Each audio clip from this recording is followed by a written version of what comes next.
Hello everybody. For those new to the channel, welcome. For those who've been around a bit, welcome back.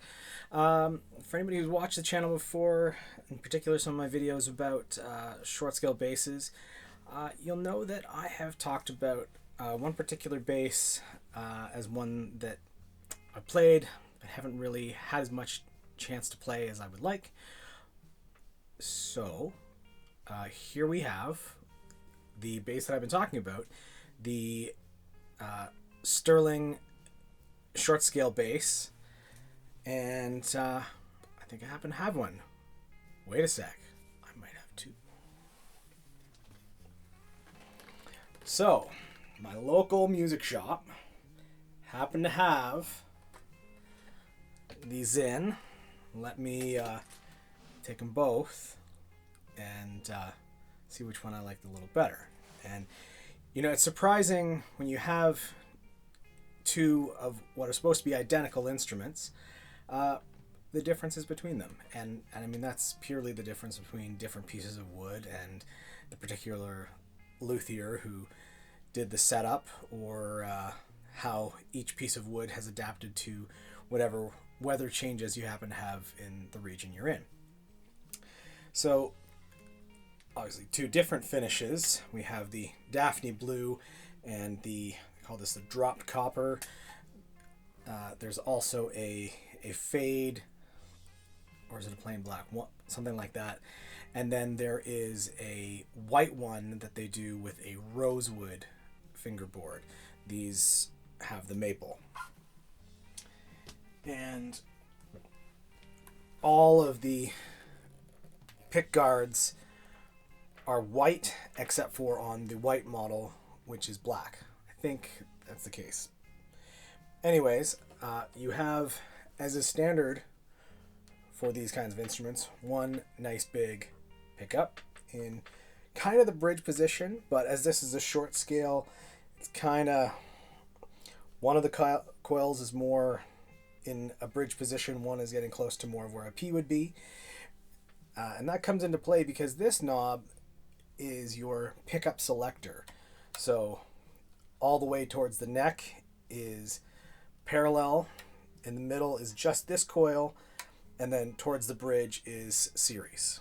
And then you have a volume and a treble bleed tone circuit. This is a passive instrument, which gets into a little issue that I'm going to talk about after you hear this. So all that being said, it's probably time to hear what it sounds like. All right, we're going to start off with volume and tone at full and in our parallel setup.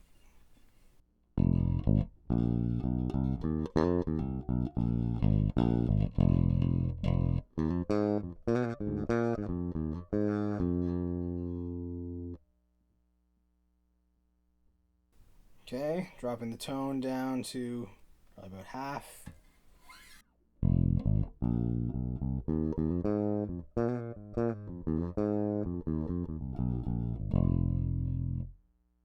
And tone all the way off.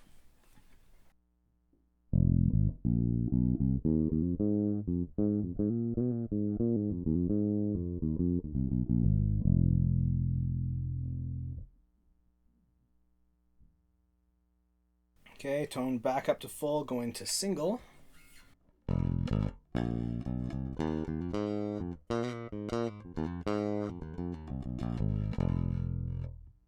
Tone about half.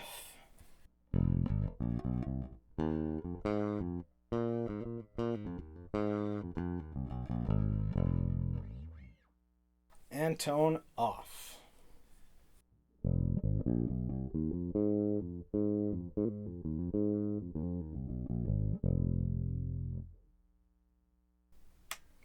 Finally going into series mode.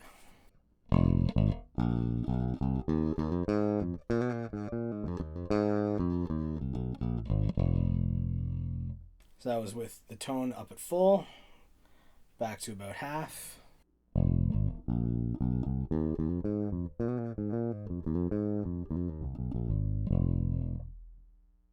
And tone off.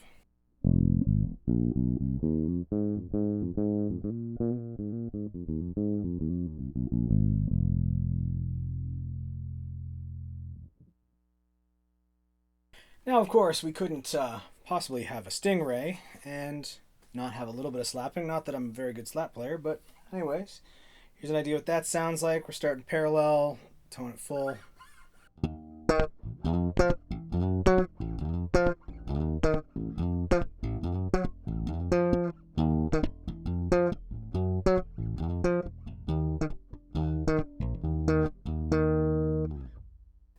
Tone back a little bit.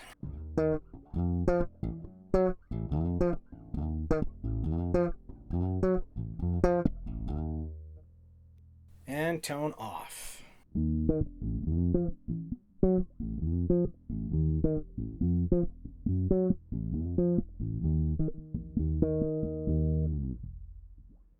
Tone back up, going to single.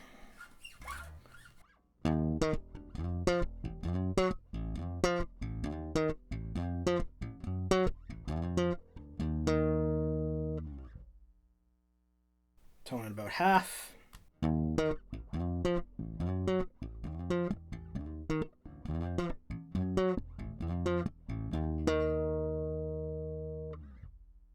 And tone off.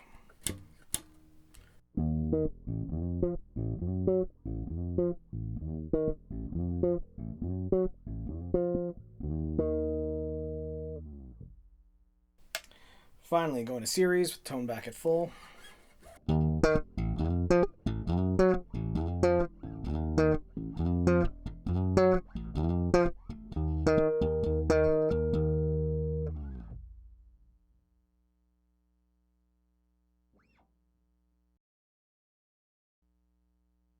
Alright, so now we'll do something a little bit more chordal up high. So you get to hear what that sounds like as well.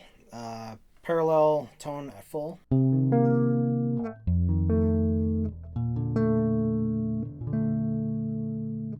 Tone about half.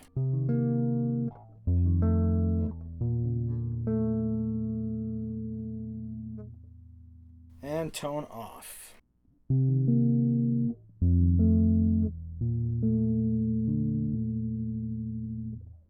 Going to the single.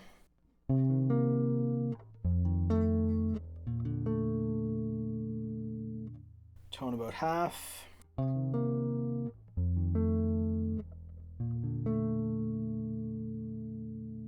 And tone off.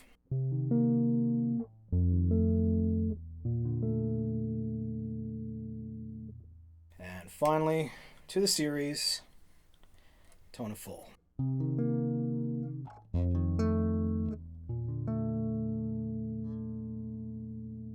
Tone about half.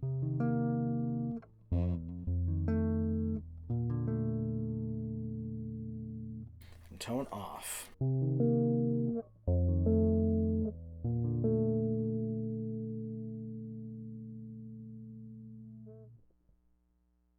Okay, so for some final thoughts. Really love the way these basses play. They are very comfortable, as they are shorter scales, which is my preference. They tend to be a little lighter, and everything is nice and easy to get to. In particular, you have this nice, really deep cutaway, so if you were wanting to get up to that top 22nd fret, you could. Show you on the back, 6-bolt on the neck to hold it very strongly. If there's one thing that I have a bit of a gripe about, this is mainly a bit of pickiness. One of the things that they say in all the marketing is that they have there's a push-pull on the volume potentiometer, and what they say is that engages a 3 decibel boost. However, this is a completely passive bass. I'm going to add a couple pictures here that show there's no battery anywhere on this bass. Well, how do you get a 3 decibel boost without having an active circuit?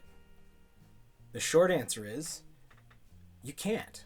So what you can also see is that there's a capacitor that engages in the down position of the push-pull, which means that your normal setting isn't actually the regular level of the bass.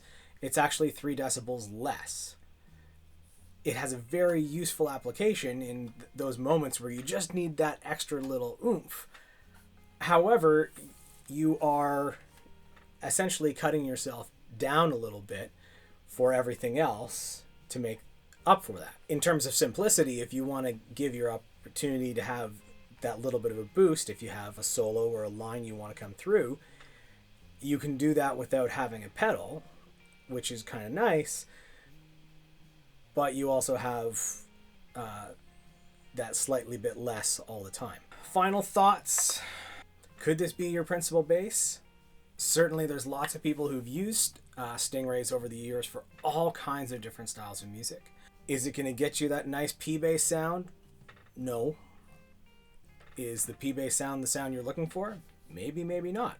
It really depends on, what music you're looking for and what feel. It could be an everyday bass, or it could be a bass that you use some of the time. Certainly if you are looking for a second bass and you have a P-bass already, you're looking for something that's a very different sound and feel, yeah, this could be a great choice for that. The stock strings that come on it are fairly bright. I may say maybe not as bright as what came on the Sire, but for this bass they were a great fit. And where, if I was looking for an everyday bass that was more of a P sound, I might not stick with these strings. I might go with something a little warmer, like a flat. These, if I were to have this bass, I would not be looking to change those up. I think they really suit the character of the instrument. Yeah, that's all I've got so far. If there was questions you had, feel free to leave them in the comments, and I'll try my best to answer them. See you on the next one.